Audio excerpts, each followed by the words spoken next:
Hello everyone, welcome back to my channel Suji foods and vlogs. ముందుగా మన ఛానల్ని ఎవరైనా కొత్తగా చూస్తున్న వాళ్ళైతే ఛానల్ని సబ్స్క్రైబ్ చేసుకొని పక్కనే ఉన్న బెల్ ఐకాన్ అయితే యాక్టివేట్ చేసుకోండి. ఈరోజు మన ఛానల్లో నేను ఒక మంచి healthy and tasty side dish recipe అయితే మీకు చూపించబోతున్నానండి. చాలామందికి ఈ అలసందలు ఇలాంటివన్నీ తినడానికి చాలా కష్టంగా ఫీల్ అవుతూ ఉంటారు కదండి. ఈరోజు నేనైతే చాలా ఈజీగా అలసందలు గుమ్మడికాయ కాంబినేషన్లో ఒక కర్రీ అయితే మీకు చూపించబోతున్నానండి. చాలా టేస్టీగా ఉంటుంది, చాలా సింపుల్ ప్రాసెస్ అండి. ఇంకా మన హెల్త్కి కూడా చాలా మంచిదన్నమాట. సో మీరు కూడా అలసందలు తినని వాళ్ళకి, గుమ్మడికాయ తినని వాళ్ళకైతే ఇలా ఈ కాంబినేషన్లో అయితే చేసి పెట్టండి, ఇష్టంగా తింటారు. ముందుగా అలసందలను అయితే ముందు రోజు నైటే నానబెట్టుకున్నానండి. నేను ఇక్కడ 1 కప్ దాకా తెల్ల అలసందల్ని తీసుకుంటున్నాను. ఇప్పుడు వాటిని ఒక కుక్కర్లోకి అయితే యాడ్ చేసుకొని కొద్దిగా వాటర్ వేసుకొని ఒక 2 to 3 విజిల్స్ వచ్చే వరకు ఉడికించుకోవాలండి. అలసందలు ఉడికించుకొని ఇలా డ్రైన్ ఆఫ్ చేసి పక్కన పెట్టుకుందామండి.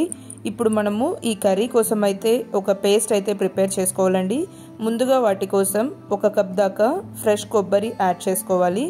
ఇంకా మీడియం సైజ్ టమాటో ఒకటి, ఇంకా మీడియం సైజ్ ఉల్లిపాయ ఒకటి కట్ చేసుకొని వేసుకోండి. ఇందులోనే కొద్దిగా చింతపండు, ఇంకా ఇందులో వచ్చి నేను కారంకి అయితే సాంబార్ పౌడరే యాడ్ చేసుకుంటున్నానండి. మీ దగ్గర సాంబార్ పొడి లేకుంటే కొద్దిగా కారం ఇంకా ధనియాల పొడి కూడా వేసుకోవచ్చు.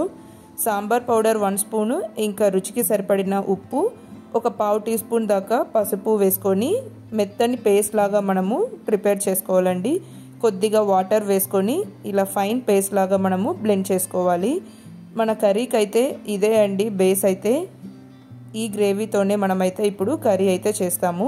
ఇప్పుడు వీటిని ఇలా పక్కన పెట్టేసుకొని నేను ఇక్కడ ప్రెషర్ కుక్కర్లో అయితే చేస్తున్నానండి. మీరు కావాలంటే డైరెక్ట్గా కూడా చేసుకోవచ్చు.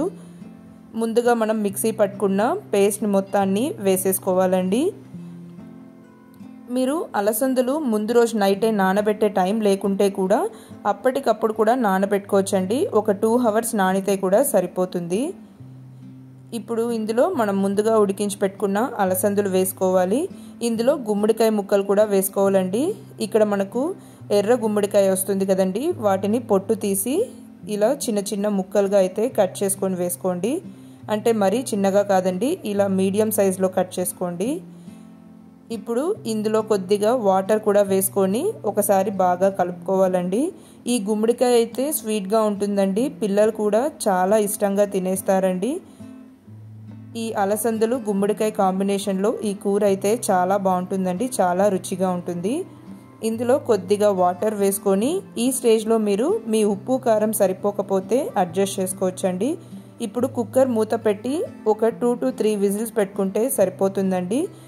ఎందుకంటే మనకు అలసందలు అయితే ఆల్రెడీ కొద్దిగా ఉడికిపోయిందండి, ఇంకా గుమ్మడికాయ అయితే చాలా తొందరగా ఉడికిపోతుంది. అందుకని ఒక 2 to 3 విజిల్స్ పెట్టుకుంటే చాలు, చాలా మెత్తగా ఉడికిపోతుందండి.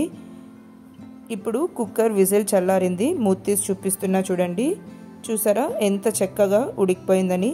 నేను ఇక్కడ టైం లేదు అని ఇలా ప్రెషర్ కుక్కర్లో చేసేసానండి. మీరు కావాలంటే డైరెక్ట్గా కూడా చేసుకోవచ్చు.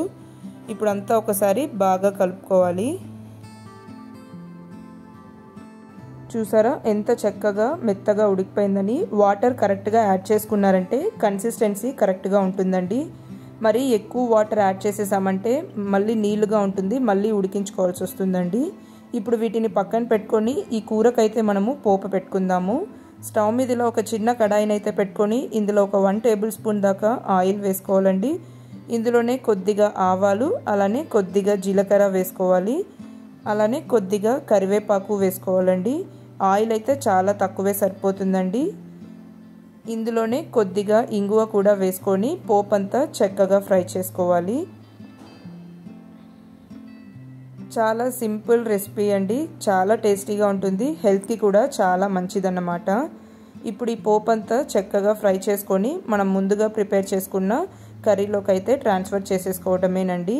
మనకు అలసందల్లో అయితే మంచి ప్రోటీన్స్, అలానే ఫైబర్, ఐరన్ కంటెంట్ అయితే చాలా బాగా ఉంటుంది. ఇంకా గుమ్మడికాయలో కూడా విటమిన్ ఏ, విటమిన్ సి అయితే బాగా ఉంటుందండి. అలసందలు అయితే మంచి ప్రోటీన్ ఫుడ్ అని చెప్పొచ్చండి. పిల్లలు కానీ పెద్దవాళ్ళు కానీ అలసందలు ఉడికించి తినమంటే తినరు కదండి. అలాంటి వాళ్ళ కోసం అయితే ఇలా సింపుల్గా ఈ కాంబినేషన్లో అయితే కర్రీ చేసి పెట్టారంటే ఇవి మనకు అన్నంలోకి ఇంకా చపాతీలోకి కూడా చాలా బాగుంటుందండి. గుమ్మడికాయ అయితే చాలా స్వీట్గా నోట్లో పెడుతుంటే అలా కరిగిపోతూ ఉంటుందండి. సో తప్పకుండా మీరు కూడా ఈ హెల్దీ రెసిపీని అయితే ట్రై చేయండి. ట్రై చేసి మీకు ఎలా వచ్చిందనేది కామెంట్ బాక్స్లో అయితే మీ ఫీడ్బ్యాక్ని నాతో షేర్ చేసుకోండి. వీడియో కనుక నచ్చినట్లయితే లైక్ చేయండి. అలానే మీ ఫ్రెండ్స్ అండ్ ఫ్యామిలీతో కూడా షేర్ చేసుకొని ఛానల్ని అయితే సబ్స్క్రైబ్ చేసుకొని సపోర్ట్ చేయండి. Thank you for watching. మళ్ళీ ఒక ఇంట్రెస్టింగ్ వీడియోతో మేము ముందుకు వస్తానండి.